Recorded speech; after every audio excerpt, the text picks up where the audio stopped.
Assalamualaikum warahmatullahi wabarakatuh. Bismillahirrahmanirrahim. Allahumma sholli wa sallim barik ala sayyidina Maulana Muhammadin wa ala alihi washabihi ajmain amma ba'du. Yang sangat kita hormati bersama Al-Habib Profesor Dr. Kiai Haji Quraish Shihab, wonten Profesor Dr. Al-Habib Kiai Haji Said Aqil Al-Munawwar, wonten Kiai Haji Hamid, wonten niki tiyang sing ngatur-ngatur niki. Mas Faryono sama ini Kiai Haji siapa ini? Belum Kiai ini kayaknya Ali Ramdhani ini. Niki wonten Nyai Ida, wonten niki dulur-dulur kula niki wonten Gus Dar, Gus Hilmin. Monggo bingung bareng-bareng. Saya yakin dari sekian yang didawono Habib tadi Said Aqil itu yang jiran ingat hanya dua. Satu bid'ah dolalah sama walad dolin lilin mati. Yang lainnya aku yakin sampean bingung. Itu sudah bingung kok ada orang sepinter itu.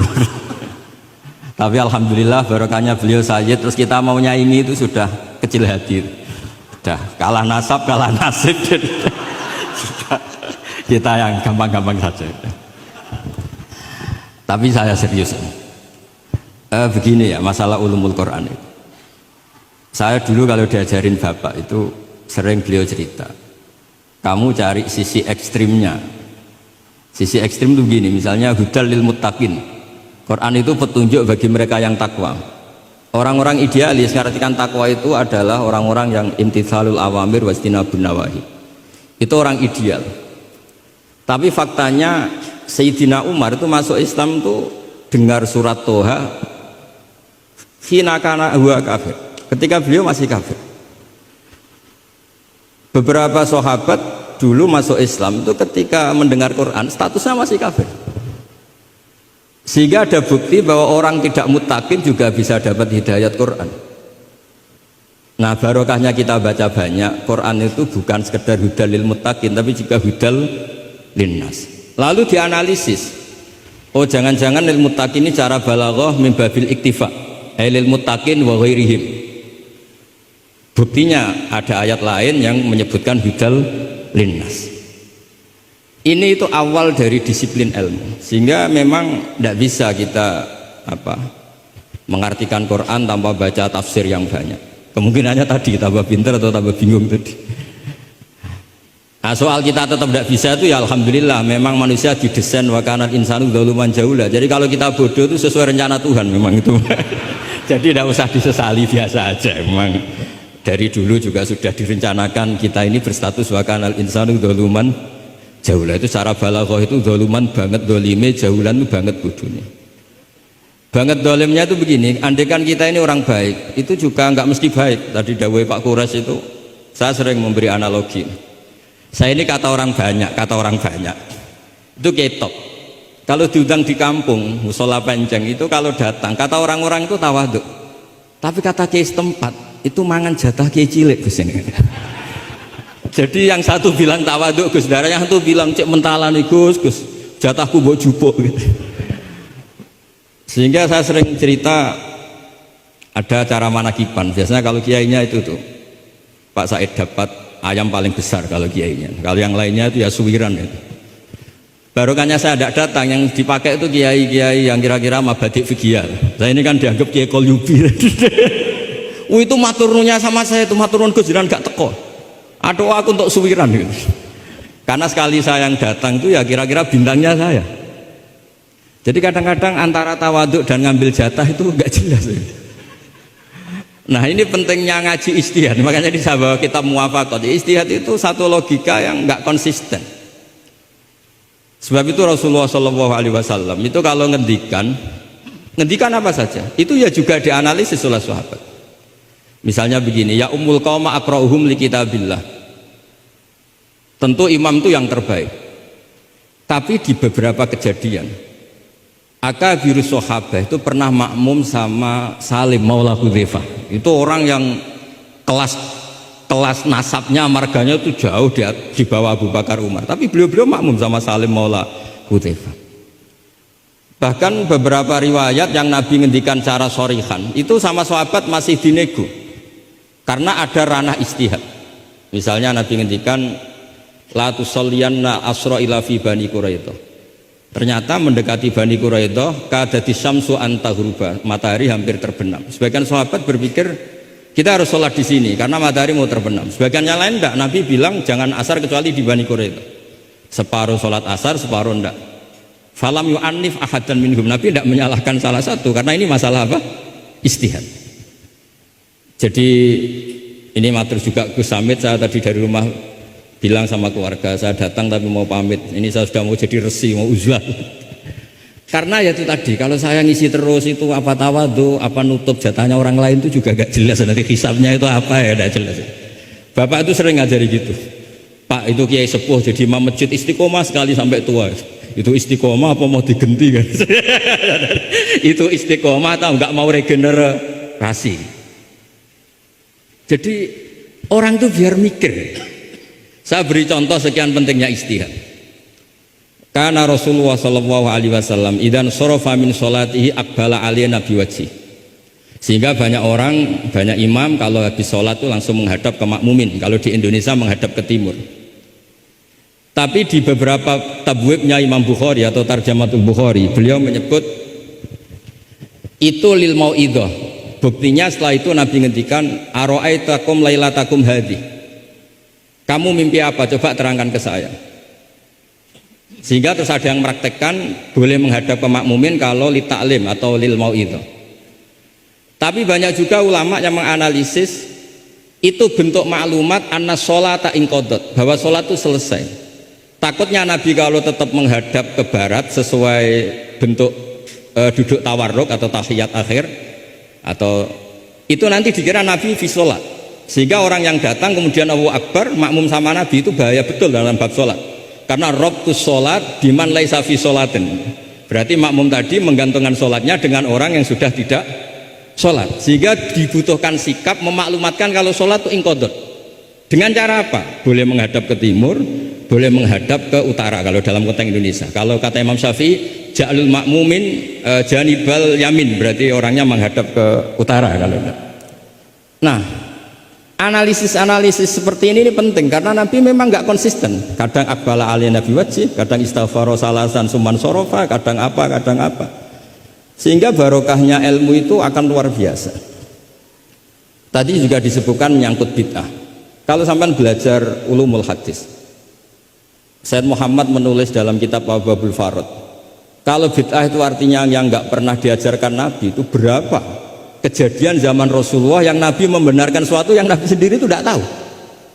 Masyhur itu ada sahabat ketika i'tidal bilang Rabbana lakal hamdu hamdan katsiran thayyiban mubarakan fih. Kita tahu ajaran Nabi adalah Rabbana lakal hamdu bil samawati atau mil as-samawati wal ardh.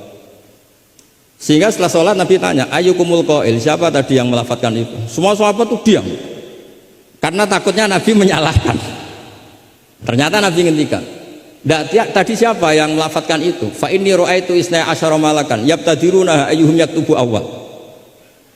Anggap aja ini kontes kecerdasan, makanya beliau itu cerdas banget. Ben sawangane ana kiye Jawa cerdas, ibu-ibu cerdas. Ajane kula niku nggih sungkan. Enggak, saya tadi melihat 12 malaikat, wa fi riwayatin salasina malakan, itu ada beberapa riwayat. Yang mereka itu berebut menulis siapa yang menulis pertama. Saking indahnya kalimat itu. Terus ada orang bilang, ha ana ya Rasulullah, tadi saya. Itu min ghairi sabqit ta'lim, tapi tidak mengajarkan itu dulu. Terus Said Muhammad melihat lagi peristiwa Bilal. Ya Bilal, kamu itu punya ngalaman apa sih sampai saya mendengar dafana alaika fil jannah. Saya melihat Quran alaika fil jannah. Ketukan sandal kamu di surga. Bilal cerita, saya tidak pernah wudhu gini-gini kecuali saya sholat dengan wudhu itu. Dan banyak lagi amal-amal sahabat yang min ghairi sabqit ta'lim kemudian di-ACC oleh Nabi. Andai kan bid'ah itu yang belum diajarkan Nabi, tentu semua itu salah. Kowe sing marahi sapa? Ora tak warai kok kreasi dhewe. Fa antal musyarri'. Ndak, Nabi ternyata mengiyakan. Yang ketiga yaitu peristiwa kulhu. Ada imam di Masjid Kuba, kila fi syariatin ya. Nabi arsala syariatan itu selalu kalau imam itu baca kulhu sampai makmumnya itu jenuh karena main kulhu terus. Singkat cerita si imam ini dilaporkan, ya Rasulullah, imam yang kau tugaskan ke kita ini main kulhu terus. Itu gimana ya Rasulullah? Tapi Nabi karena bijak panggil orang itu, dipanggil. Kenapa kamu sering baca kulhu? Li anna surat al-ikhlas sifatur rahman fa ana uhibbuha.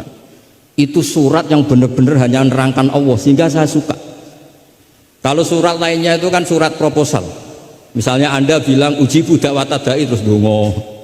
Banyak sifatnya Allah yang kamu suka itu karena terkait Anda. Kalau ini enggak ada yang terkait kita, murni tentang Allah sehingga saya suka. Makanya disebut suratul Ikhlas. Kalau Anda baca Ar-Rahman mesti terus hanya irhamna. Anda baca Ghafur terus ighfir lana. Jadi kepentingan Anda langsung diungkapkan. Apalagi yang Al-Mujib, wah langsung kemana-mana hajatnya disampaikan semua. Kamu yang punya utang, Allah yang kamu libatkan gitu. Ya kan? Kamu yang ingin wayah, Allah kamu libatkan. Ya Allah, masih disuruh nggak konangan, itu kan nggak ikut Allah, nggak ikut utang, kamu libatkan suruh nyaur gitu kan. Tapi kalau surat Ikhlas tidak ada itu semua. Tidak ada Mujib, tidak ada Rahman, tidak ada, pokoknya tentang Allah saja. Maka saya suka. Sehingga disebut surat Ikhlas, karena orang baca surat Ikhlas itu pasti ikhlas karena ada terkait tentang kita. Tapi apa kata Nabi? Barusan Jibril datang memberitahu Allah itu suka kamu. Akhbirhu annallaha yuhibbu. Orang itu senangnya bukan main. Nah barokahnya ngaji seperti ini. Kalau Anda melihat imam main kulhu saja, orang alim alama itu pasti baca hadis tadi.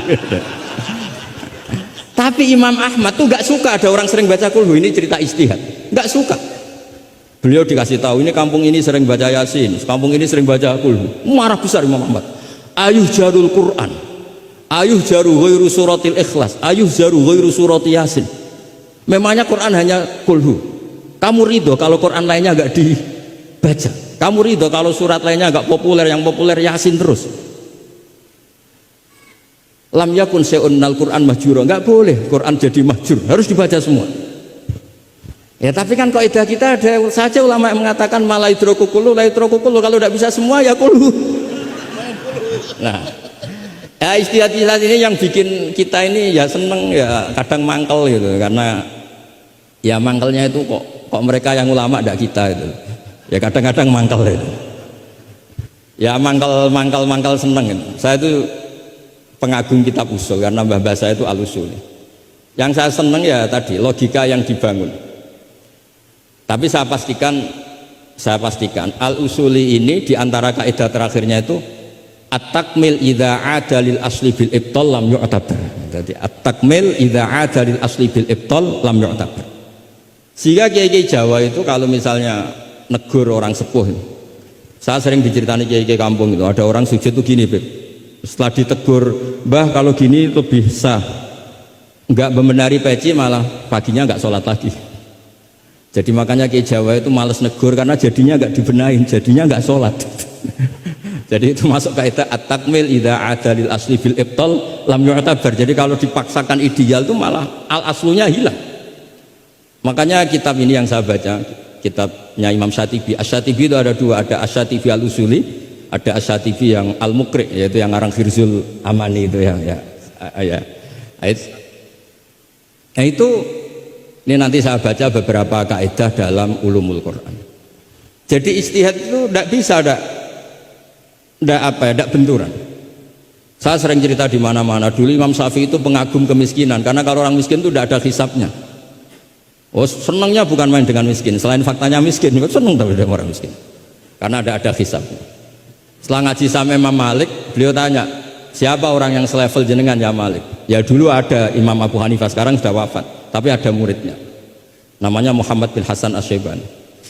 Setelah beliau datang, Muhammad bin Hasan Asy-Syaibani itu kalau ngitung emas, itu di meja tamu, ngitung uangnya di meja tamu, buahnya.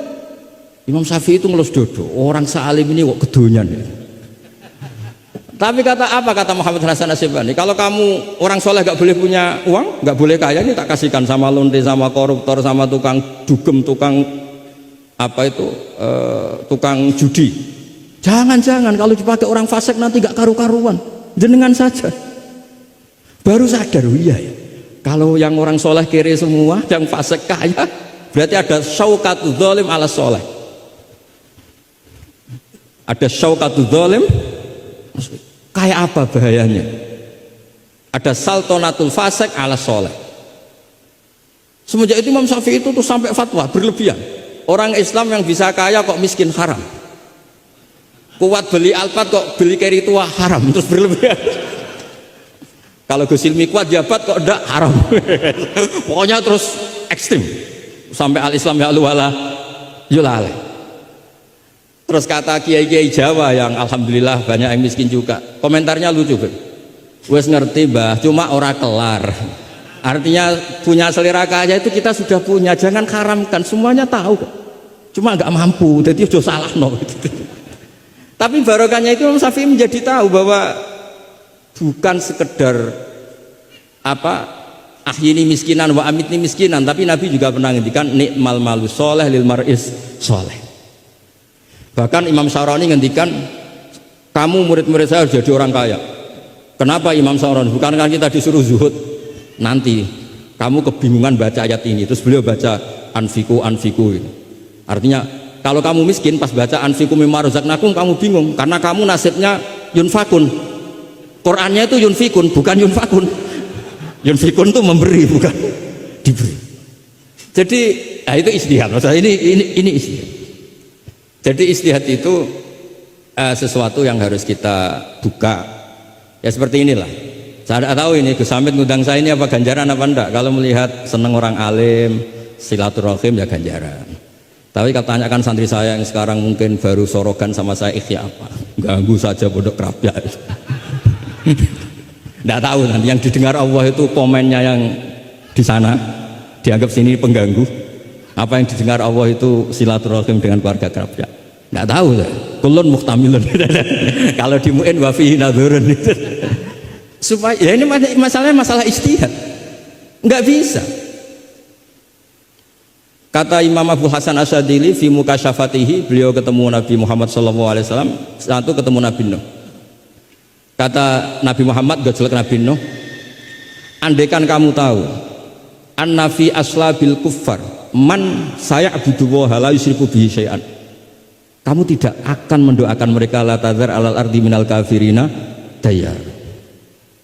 Nabi ketika dihujat kayak gitu di Abdul Yalil di Taif, itu kan sampai Malaikatul Jibal bilang, kalau kamu mau Muhammad, kalau kamu mau ya Rasulullah, mereka akan saya habiskan. Apa kata Nabi? Bal arju ayyukhrijallah min aslabihim ma ya'budu wa la yusyriku bihi syai'an. Mungkin bapaknya belum iman, tapi nanti anak-anaknya iman. Kita tahu kan Abu Lahab punya anak Darro, Abu Jahal punya anak Ikrimah, Walid yang kayak gitu getol Nabi punya anak Khalid. Kayak apa sabarnya Nabi, Kak? Seperti sabarnya kiai-kiai di Indonesia. Bapaknya itu gak poso, ya ora salat. Anaknya itu TPG. Gara-gara anaknya cilik poso itu njuk gendong bapaknya. Sesuai bapaknya izin melok poso. Saking harunya melihat anaknya puasa. Abdullah bin Ubay bin Salul itu punya anak itu solehnya minta ampun. Saya tidak tahu ketua pondok apa berdarat mondok di Rasulullah. Itu termasuk min ajal italamidhi. Abdullah bin Ubay punya anak Abdullah juga namanya. Itu sampai ketika ya Rasulullah bapak saya itu meninggal, tolong dikasih syafaat. Ya saya ingin kafannya itu jubah jenengan. Fanaza'a jubatahu, dikasihkan. Tidak sekedar itu, tolong ludahi ya Rasulullah biar bisa diludahi kan. Sampai Umar itu, ya Rasulullah apa engkau tidak ingat Abdul bin Ubay ngomong gini, enggak pernah ada. Ya nanti saya mintakan maaf ya Umar, tapi kata Allah intastaghfir lahum sab'ina marrah falayya wa sa'azituhu ala sab'in. Kalau 70 enggak bisa, nanti saya tambah. Itu karena ngergani anaknya. Kata banyak ulama mengatakan aslama bi ra'fati Rasulillah wa bi ahwali Rasulillah itu alfun min ahli baiti kaum. Jadi gara-gara sikapnya Nabi yang simpatik, orang kampung yang gengnya Abdul bin Ubay itu menjadi Islam semua. Wong kok apike gitu, orang kok sebaik itu Rasul. Haru. Artinya gini, ada bukti bahwa anaknya orang nggak karu-karuan itu ya bisa mondok. Bapaknya tidak bisa baca Quran, anaknya hafid, pasti wisuda itu nangis. Nangisnya karena saya itu baca Quran aja tidak bisa kok anak saya hafid. Nah, roja ini loh yang menjadikan kita semangat, tetap nggak frustasi nyai di Indonesia. Karena Nabi ketika melihat kafir harbi saja, Nabi tetap menghentikan bal arju. Saya berharap ayyukhrijawah min aslabihim ma ya'budu wa la yusyriku bihi syai'an. Nah ini sekaligus supaya saya di sini ada gunanya. Andai kan undangan ini salah juga sebagai kafaroh, Gus Hamid, kafaroh semuanya. Saya baca Muwafaqat karena saya pernah virtual sama beliau nerangkan usul fikih. Saya juga bingung kayak dua orang yang ngatur saya ini. Tapi saya senang sama usul fikih itu. Saya baca, semoga ini barokah sekaligus saya minta ijazah sama Habib Said Aqil Al-Munawwar. Di antara cara ulama mensifati Rasulullah Shallallahu Alaihi Wasallam itu di antara cara madh Rasulullah itu begini. Ba'asahu seterusnya terus bimillatin hanifiyatin. Terus beliau ngendikan tahdil kafah fahiman wa ghubiyah. Jadi agama ini tahdil kafah fahiman wa ghubiyah. Wa tarfuku bijami'il mukallafin muti'an wa asiyah. Itu ketika saya tarik muti'an wa asiyah itu gimana? Bagaimana millah? Hadil millah ini bisa tarfuku bijami'il mukallafin muti'an wa asiyah. Nabi kayak apa? Cerita orang baik yang ideal, yang melakukan imtitsalul awamir wastinabun nawahi. Tapi Nabi juga ngendikan syafaati li ahlil kabair min ummati. Kayak apa Quran mengajarkan kita kebaikan yang ideal? Wa ibadur rahmanil ladzina yamshuna 'alal ardi hauna wa idza khatabahumul jahiluna qalu salama wal ladzina yabituna li rabbihim sujada wa qiyama wal ladzina, itu ideal. Ada lagi yang ideal disebutkan muhsinin itu apa? Alladzina yunfikuna fis sarra'i wad dharra'i wal kadhiminal ghaidha wal 'afina 'anil nas, seterusnya. Tapi Allah juga ngendikan qul ya ibadiyalladzina asrafu 'ala anfusihim la taqnatu mir rahmatillah. Mereka yang asrofu Allah masih manggilnya ya ibadihi, hamba-hambaku, kamu kesini anibu ila rabbikum aslimulah. Kayak apa? Hadhil millah tarfuku bijamil mukallafin muti'an wa asiyah. Sehingga Nabi ngertikan mangqala la ilaha illallah dakhalal jannah wa in zana wa in sarqa wa in zana wa in sarqa. Itu kebetulan yang tanya itu Abu Dzar. Abu Dzar itu orang yang fikihnya itu ekstrim. Malah yang didhawuhi Nabi wa in zana wa in sarqa sampai tanya lagi, ya Rasulullah tenane. Kebetulan Nabi pas itu bangun tidur. Iya, darab wa inzana wa insara sampai 3 kali. Saking Nabi itu karena beliau bantah terus sampai Nabi ngendikan ala rohmi anfi Abi Dzar. Oh dasar terang ora paham-paham. Abu Dzar terus bilang wa in rohima anfu Abi Dzar. Meskipun begitu saya puas karena sudah mengkonfirmasi sampai 3 kali. Sehingga dalam kenangannya Ka'bul Ahbar dalam kitab Khilyatul Auliya ketika cerita Manaqibu Ka'bil Ahbar, Ka'bil Ahbar ini orang ahli kitab yang maunya Islam itu terlambat karena nunggu data itu kurang satu menurut dia. Di kitabnya dia itu kan masyhur itu Al-Haditsus Tsani an Yasar bin Atha an Ka'bil Ahbar qala alamani abi Taurata illa sifran wahidan kana yahtimuhu wa yudkhiluhu sunduk. Falamma mata abi fatahtuhu fa idzan fihi nabiyyun yakhruju akhir zaman maulidu bi Makkah wa hijratu bil Madinah wa sultanuhu bisyam. Ka'bil Ahbar itu tahu Rasulullah itu maulid di Makkah ini sudah benar. Wa hijratu bil Madinah sudah benar, tapi beliau tidak menangi ada sultanul Islam fisyam. Sehingga cara beliau data ini kurang satu. Ketika Futuhat Umar menaklukkan Syam dan Islam di Syam menjadi sultanah, menjadi sultan. Wa sultanuhu bisyam. Singkat cerita dia akhirnya masuk Islam dengan data yang seketat itu. Akhirnya dia jadi penasihatnya Umar bin Khattab, masyhur. Ketika di antara yang diceritakan beliau adalah yalumunani ahbaru Bani Israel. Saya ini ketika ketemu orang-orang ulamanya Bani Israel sering dicibir, disalahkan. Annani dakhaltu fi ummatin farraqahum awalan summa jama'ahum. Nah, ini saya ini dikritik, disalah-salahin sama ulama Bani Israel karena saya ini masuk satu komunitas yang gaya pertamanya kayak ada kelompok-kelompok, ada faksi-faksi. Tapi semua jamaah pada akhirnya jadi satu. Terus beliau baca kitab, baca Quran tadi, summa awrasnal kitab alladzina astafaina min ibadina, tadi yang dibaca Profesor Quraisy. Faminhum dzalimun li nafsi. Gayanya kita ini kita dibagi, ada yang dzalimun li nafsi, wa minhum muqtasid, wa minhum sabiqum bil khairati biidznillah.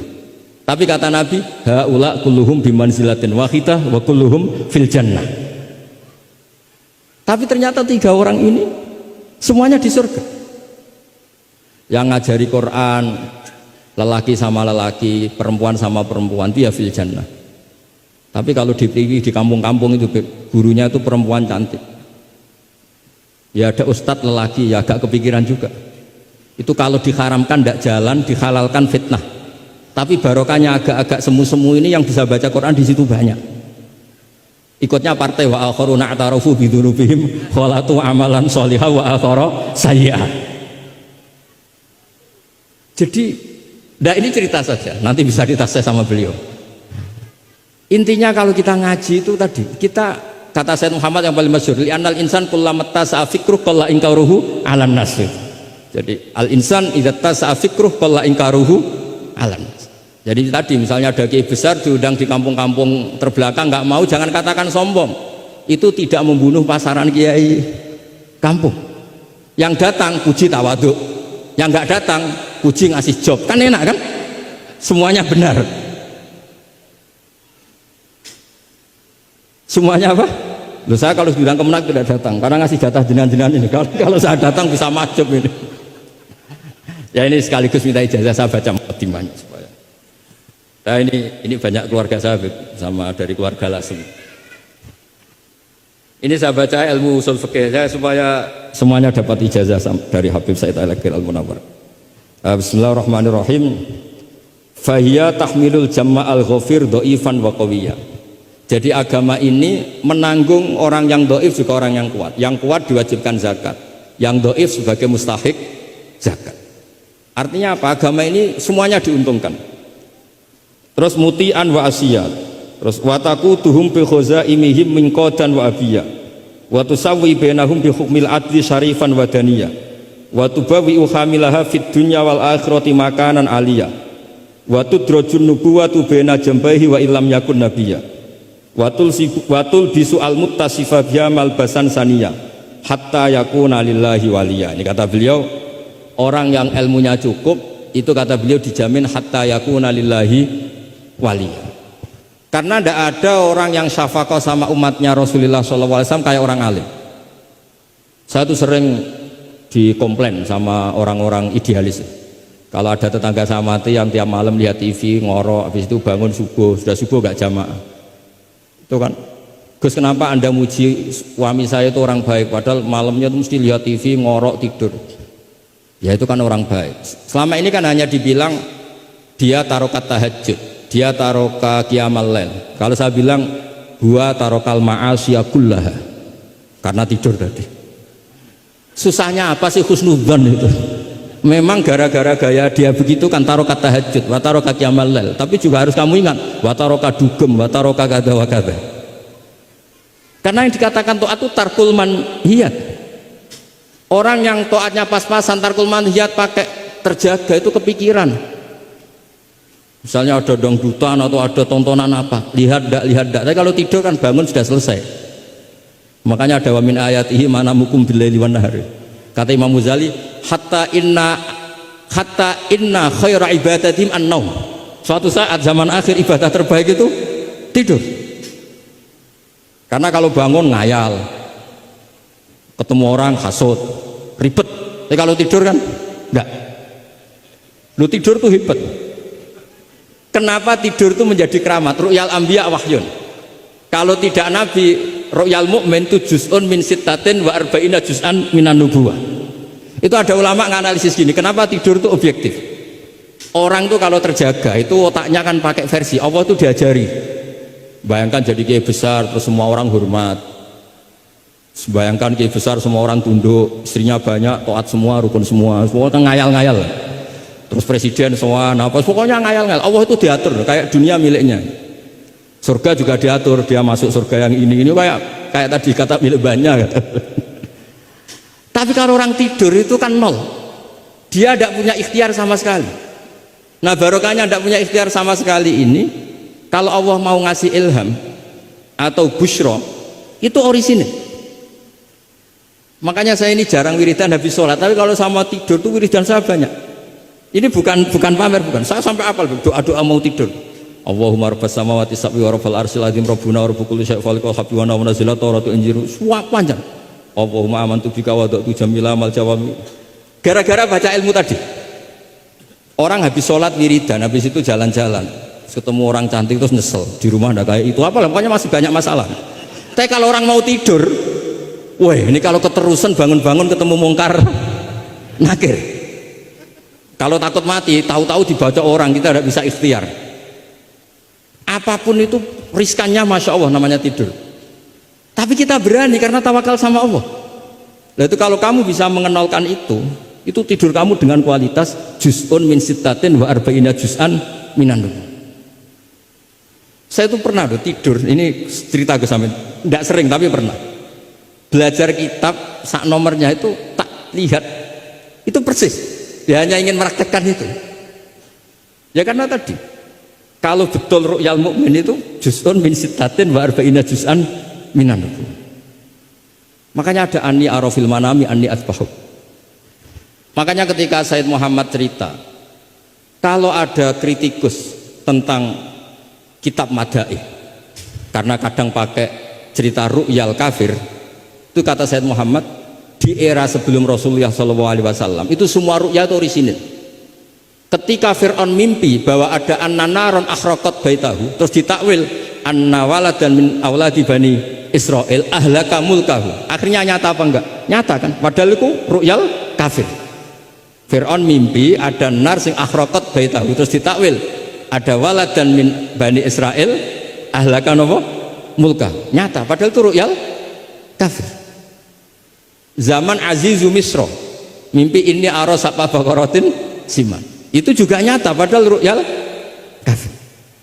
Sehingga di Dalailun Nubuwah Imam Bukhari sendiri memasukkan komentarnya Heraklius di kitab-kitab Madaih, juga memasukkan komentarnya Nasturo, Bukhairo memasukkan. Lagi-lagi ini pentingnya ngaji. Tapi kalau anda tidak ngaji, wah ini omongannya orang kafir mas, layuk tamatu kalau gini-gini. Lagi-lagi ini barokahnya ngaji. Jadi barokahnya ngaji kita tahu mana duduk perkaranya, mana yang harus musaddaq, mana yang harus mukadzab. Jika kita ngaji disebut al-jarh wa ta'dil. Nah, saya mohon semohon-mohonnya lah bahwa Quran ini kita bawa dengan semua perangkat ilmu. Terakhir saya cerita ilmu balaghah. Ilmu balaghah juga penting.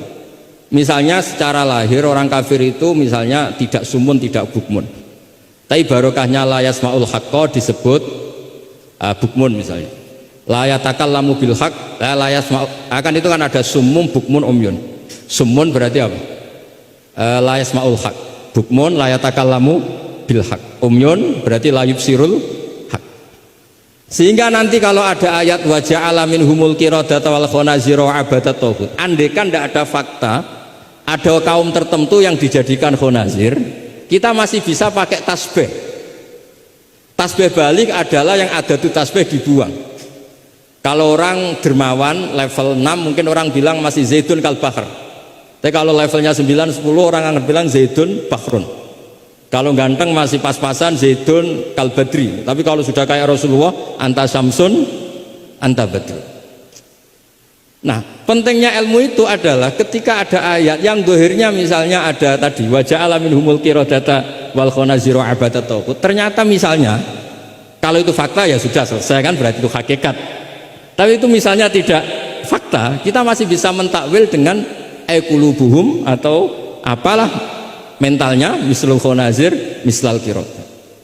Tapi kalau kita tidak ngaji balaghah, semua lafaz kita anggap apa? Tekstualis, dan kita anggap hakikat, berarti terus anggap pernah ada periode yang orang itu dijadikan seperti itu. Nah, lagi-lagi yang nyafaat itu semua adalah ilmu. Ya, jadi ini sekaligus mohon bab ini ijazah kitab muwafaqat supaya semuanya dapat dan dapat berkah dari Rasulullah sallallahu alaihi wasallam. Assalamualaikum warahmatullahi wabarakatuh.